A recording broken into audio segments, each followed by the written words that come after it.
할렐루야. 오늘도 하나님의 말씀을 사모하는 마음으로 이 동영상을 통해 함께 말씀을 묵상하고 기도하는 성도 여러분들을 우리 하나님께서 만나주시고 복주시기를 주님의 이름으로 축복합니다. 오늘 우리가 함께 묵상하는 하나님의 말씀은 여호수아서 11장 1절부터 23절까지 말씀입니다. 오늘은 여호수아와 이스라엘 백성이 남부지방에 이어 북부지방을 정복하는 것을 볼 수 있습니다.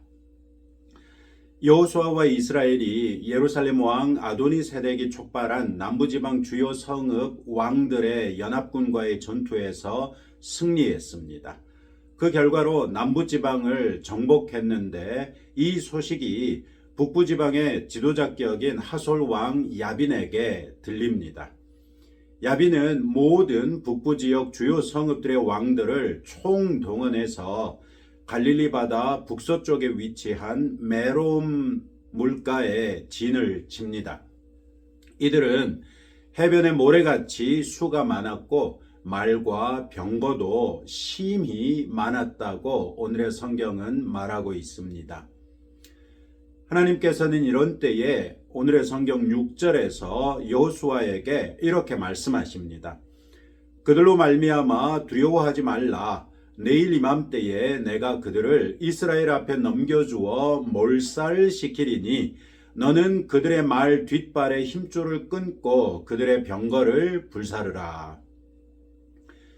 이에 여호수아가 모든 군사와 함께 메롬 물가로 가서 갑작스런 기습으로 그들을 크게 격파하고 북쪽으로는 멀리 시돈과 미스르봇 마임까지 추격하고 동으로는 미스바 골짜기까지 추격해서 모든 군사를 죽입니다. 또 여호수아는 하나님께서 명령하신 대로 적군의 말 뒷발에 힘줄을 끊고 그들의 병거를 모두 불로 살랐습니다. 이때 하나님께서는 말과 병거를 사용하지 못하게 하셨습니다.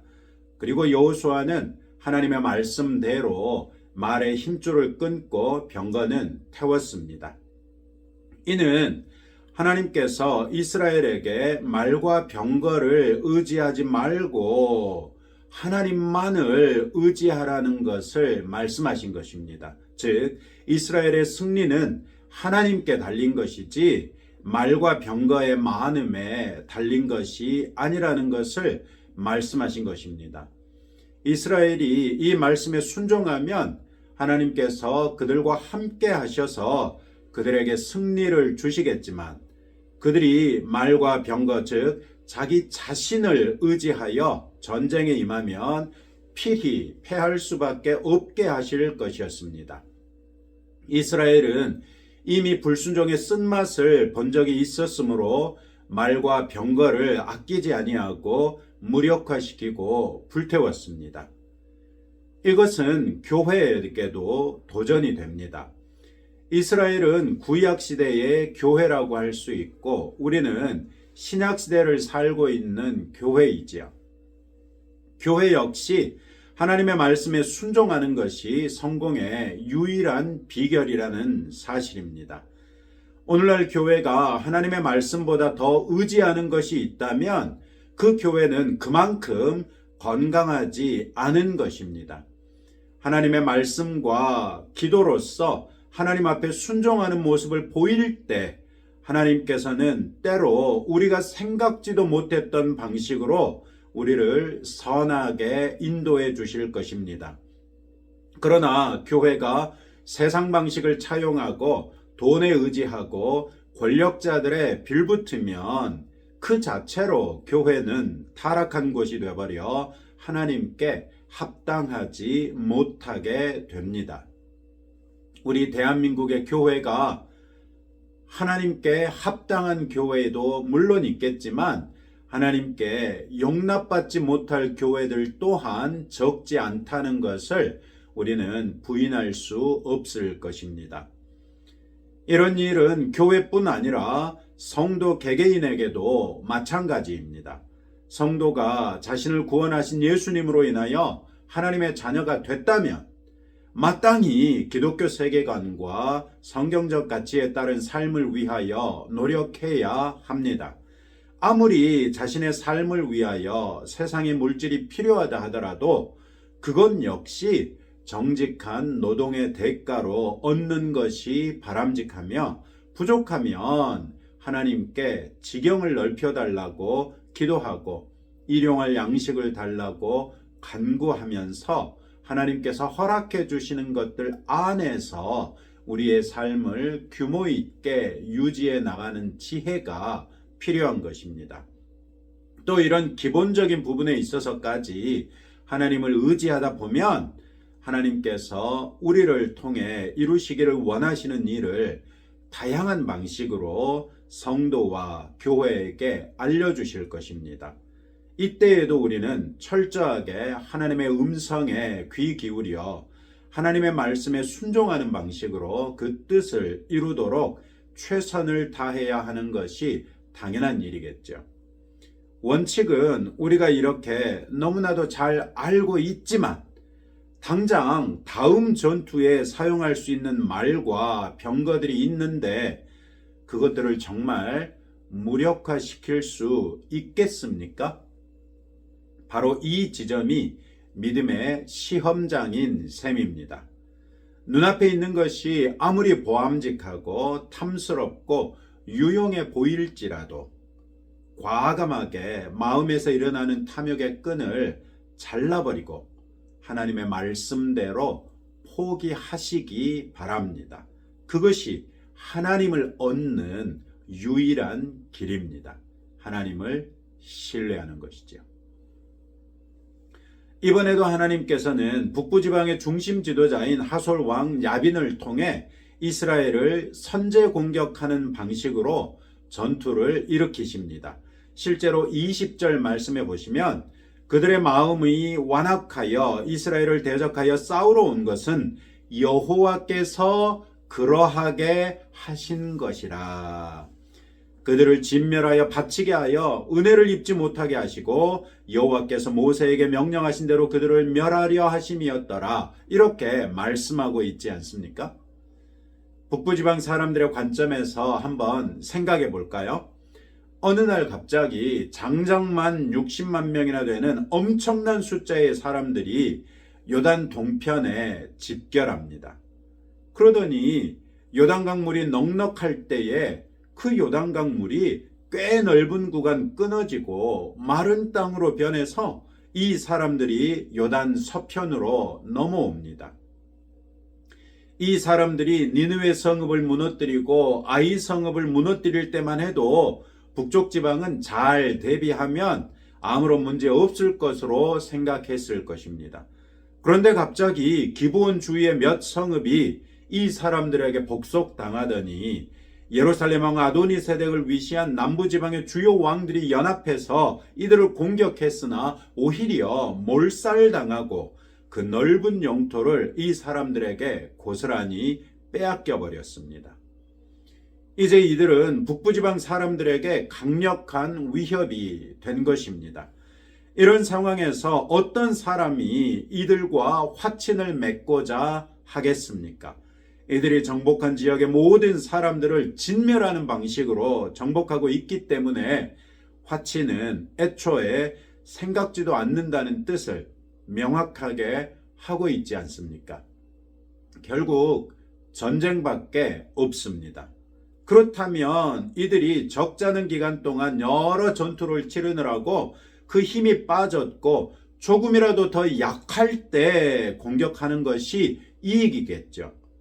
더군다나 이 부대의 전투력을 생각해 보면 북쪽 지방의 모든 사람들이 함께 대적하지 않으면 승산이 떨어질 수밖에 없으니 단 한 번의 전쟁으로 북부 지방의 주인을 가리는 대전을 기획한 것이죠. 이런 생각은 누구라도 생각해 볼 수 있는 전략적인 발상이죠. 그렇기 때문에 그렇게 진행한 것일 뿐인데 성경은 이런 모든 일의 이면에 하나님께서 작용하고 계셨다고 말합니다. 하나님께서 그들이 화친이라는 은혜로서 구원받지 못하게 하시기 위해서, 물론 그들의 죄악이 그만큼 끔찍했기 때문이죠. 그들의 마음을 완악하게 하셔서 이스라엘을 대적하게 하셨다고 하고, 그 방식으로서 그들을 진멸하기로 하나님께서 작정하신 것입니다. 이처럼 우리는 우리들의 일상이나 자연스러운 생각 가운데도 하나님께서 얼마든지 관여하실 수 있는 하나님이시라는 사실을 알아야 합니다. 하나님께서는 만유를 창조하신 초월적인 분이기도 하시지만 동시에 친히 창조하신 만유 가운데 역사하시면서 하나님의 뜻을 세밀하게 이루시는 분이시기도 합니다. 하나님은 본디 영원하신 분이시기 때문에 우리가 하나님의 뜻과 하나님께서 하시는 일을 다 알 수는 없습니다. 그렇기 때문에 우리들의 삶 속에서 우리가 전혀 하나님을 의식하지 못한 상황에도 하나님께서는 그 일에 관여하고 계실 수 있다는 말씀입니다. 이제 이런 사실을 알게 됐으니 우리는 어떻게 해야 하겠습니까? 바로 이런 까닭에 성경은 우리에게 온전한 사람이 될 것을 요구합니다. 온전한 사람은 마음이 나뉘지 않은 사람을 말합니다. 하나님만을 사랑하는 사람이며 하나님의 말씀에 순종하기를 전혀 두려워하지 않는 사람입니다. 성경은 우리에게 힘을 다하고 뜻을 다하고 성품을 다하여 하나님을 사랑하라고 말씀하지 않았습니까? 바로 온전한 마음에서 자연스럽게 우러나는 온전한 삶을 하나님께서 기대하시고 기쁘게 받으시기 때문입니다. 이 온전한 삶은 결국 우리가 꾸준히 하나님의 말씀이라는 거울에 우리 자신의 마음과 행실을 비춰봄으로써만 가능합니다. 그렇기에 우리는 하나님의 말씀을 알고 배우기에 더욱 힘써야 하겠지요.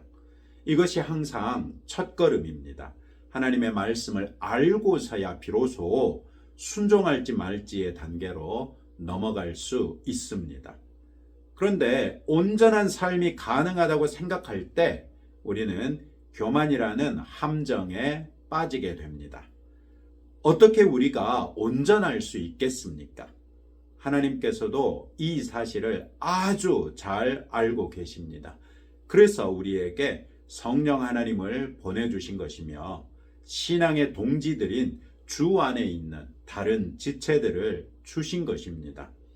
우리의 무지와 무능과 부족함을 인정하고 성령 하나님과 동행하려고 노력하는 한편 교회 안에서 서로 도움을 주고받으며 또 교회와 함께 이런저런 사랑의 실천을 수행함으로써 우리가 점점 더 온전한 믿음의 사람이 될 수 있는 것이죠. 교회의 가치를 결코 폄훼하지 마시기 바랍니다. 교회를 귀하게 여기시기 바랍니다. 그리고 교회에 대한 내 책임을 다하자는 입장에서라도 서로 사랑으로 하나 되고 지지하며 함께 선한 일을 위하여 힘쓰는 성도들이 되시기를 바랍니다. 오늘의 성경은 이스라엘이 북부 지역까지 광활하게 정복한 사실을 전하면서도 끝부분에서 아낙 사람들을 언급합니다. 이 아낙 사람들은 민수기 13장 33절 말씀해 보시면 거기서 네피림 후손인 아낙 자손의 거인들을 보았나니 우리는 스스로 보기에도 메뚜기 같으니 그들이 보기에도 그와 같았을 것이니이다. 이렇게 언급하고 있는 바로 그 거인족입니다. 이집트에서 탈출해서 가나안 땅에 들어가기 직전에 모세가 12명의 정탐꾼을 40일 동안 보냈는데 이 사람들 가운데 10명이나 돌아와가지고 하는 말, 우리가 거기에서 아낙 자손 거인족을 봤은 우리는 메뚜기에 지나지 않으니 결코 이길 수 없습니다. 이런 식으로 말해가지고 무려 40년 동안이나 이스라엘 백성은 불필요한 광야 세대를 통해 한 세대가 완전히 사라지고 새로운 세대가 나오고서야 비로소 가나안 땅으로 들어갈 수 있었던 것이죠. 그런데 여호수아의 인도하에 이스라엘 백성이 이 아낙 자손들에 대해서 어떻게 했습니까? 21절 22절 말씀 보십시오.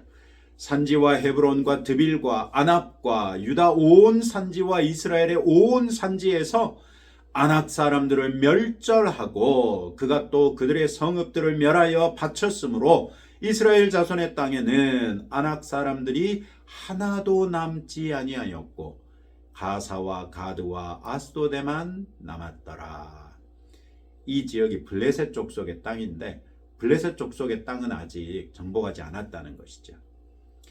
이럴 정도로 아낙 자손을 자기들이 정복한 지역에서는 멸절시켰다는 것입니다.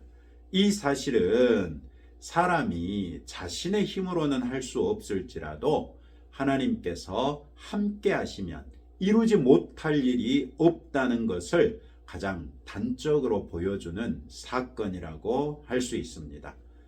원시적인 방법으로 전투해야 했던 당시에 기골이 장대하고 힘이 장사인 거인들을 볼 때 이스라엘 백성들이 두렵지 않았겠습니까? 그럼에도 불구하고 그들은 하나님께서 이미 저 거인들도 자기들 손에 넘기셨다는 믿음으로 철저하게 무장해서 거인들을 하나씩 하나씩 쓰러뜨려 갔던 것입니다. 물론 그 과정에서 희생당했던 백성이 왜 없겠습니까? 이 사실은 믿음으로 이루지 못할 일이 없다는 것을 가르쳐주는 한편으로는 믿음으로 대면해야 하는 일들이 반드시 있다는 것 또한 우리에게 가르쳐줍니다. 우리의 많은 기도는 하나님께서 초자연적으로 우리에게 개입하셔서 복 주시기를 구하는 그런 기도이지요. 그러나 하나님께서는 오늘의 성경에서처럼 비록 우리와 함께 하시기는 하지만 우리 스스로 노력하고 싸워서 쟁취해야 하는 방식으로 우리에게 복을 주시는 하나님이시기도 합니다. 그런 면에서 믿음의 삶은 어려움이나 고난이 없는 삶이 아니죠. 오히려 그런 것들을 믿음으로 용감하게 직면하고 이기며 나아가는 돌파하는 삶이 믿음의 삶이죠. 그리고 이때 우리가 용기를 낼 수 있는 가장 확실한 근거는 바로 우리 하나님의 이름이 임마누엘, 우리와 함께 하시는 하나님이시라는 사실이죠. 우리는 수없이 임마누엘의 하나님을 찬양하면서도 실상은 임마누엘의 하나님을 경험하지 않을 수 있기만을 바라고 있지는 않습니까? 어려움을 직면하지 않고 순탄하고 평안하고 형통한 삶만을 원하고 있지 않습니까? 그래서 우리의 기도가 늘 하나님께서 초자연적으로 역사해 주시기만을 바라는 그런 기도가 되겠지요. 그러나 하나님께서는 때로 우리에게 고난과 역경을 통해 우리의 믿음을 단련시키시기를 원하기도 하신다는 사실을 받아들여야만 합니다. 그리고 그런 힘든 상황을 피하지 않고 믿음으로 직면할 때에 그때야 우리는 나와 함께 하시는 하나님을 만날 수 있고 그 하나님께서 주시는 위로와 용기로서 독수리처럼 날개치며 위로 올라갈 수 있는 것이겠지요. 오늘도 하나님께서 주신 이런 말씀을 붙들고 다음과 같이 함께 기도합시다. 하나님의 말씀에 합한 삶을 살 때 세상 것들에 한눈 팔지 않고 하나님께 구하고 하나님께서 허락하시는 것들을 의지하여 살도록 교회 안에 있는 믿음의 동지들과 함께 선한 일을 힘쓰며 온전한 그리스도인이 될 수 있도록 힘들고 어려운 일이라도 믿음으로 직면하여 임마누엘의 하나님을 경험하며 승리할 수 있도록 기도하시고 우리 나라를 위해서 기도하시고 또 오늘 하루 경건하게 보내므로 내일 주일에 복된 주일이 될 수 있게 해달라고 함께 기도하겠습니다. 하나님 아버지 감사합니다. 오늘의 말씀을 통하여 또한 우리에게 주신 교훈을 붙들고 아버지 앞에 기도합니다. 하나님의 말씀에 합한 삶을 살 때 우리가 세상 것들이 한눈 팔지 아니하고 하나님께서 명령하신 대로 이스라엘 백성들이 말의 힘줄을 끊고 병거들을 불살랐던 것처럼 우리 또한 우리가 필요한 것들을 하나님께 구하고 하나님께서 허락하시는 것들을 의지하여 살 수 있도록 은혜 베풀어 주옵소서. 오직 하나님을 믿는 것이 우리의 성공의 지름길이라는 사실을 알고 하나님을 얻기 위하여 버려야 할 것은 마땅히 버릴 줄 아는 그리스도인 되게 하옵소서. 교회 안에서 믿음의 동지들과 함께 선한 일을 힘쓰므로 온전한 그리스도인이 될 수 있도록 은혜 베풀어 주시고 힘들고 어려운 일이라도 믿음으로 직면하려야 할 때 마땅히 직면함으로 임마누엘의 하나님을 경험하게 하시고 그 하나님과 더불어 승리하게 하옵소서. 주님, 우리나라를 불쌍히 여겨주시기를 원하옵고 오늘 또 토요일입니다. 우리가 경건하게 보내므로 내일 주일이 우리에게 복된 날이 될 수 있도록 은혜로운 날이 될 수 있도록 오늘 하루도 우리가 스스로를 돌아보며 경건하게 보내는 복된 날 되게 하옵소서. 예수님 이름으로 기도합니다. 아멘. 이제 여러분들의 기도 제목들 가지고 하나님 앞에 기도하면서 나아가시기 바랍니다.